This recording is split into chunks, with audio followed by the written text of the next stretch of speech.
And a Valley man who was supposed to care for vulnerable kids in a group home charged with sexually assaulting 3 teens. He worked at Devereaux Behavioral Health. That's a nonprofit that cares for foster kids and those with mental disabilities. ABC 15's Cameron Pullum spoke to his mother and lays out the case against him tonight. Rodrigo Flores. Court documents say Rodrigo Flores forced himself on at least 3 young women over a period of 6 months inside a group home run by Devereaux Behavioral Health, a nonprofit that bills itself as serving many of the most vulnerable members of society in areas of autism, intellectual, and developmental disabilities.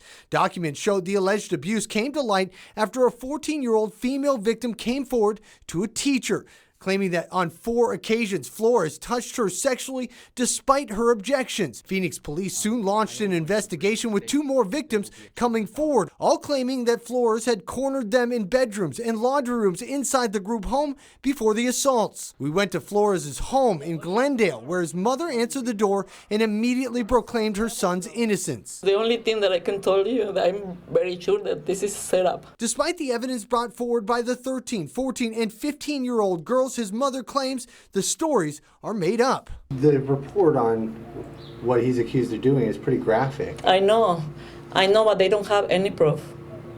They don't have any proof. But that proof may lie in Flores' own words to detectives. It says that he admitted to kissing a couple of the girls.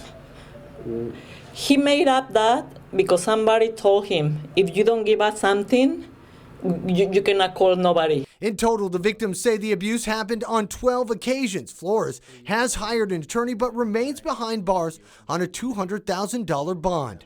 In Phoenix, I'm Cameron Pullum, ABC 15 Arizona. Those court documents also say Flores was placed on administrative leave when the allegations surfaced and was soon fired a short time later. In a statement, Devereaux Behavioral Health says they immediately reported the allegations to law enforcement.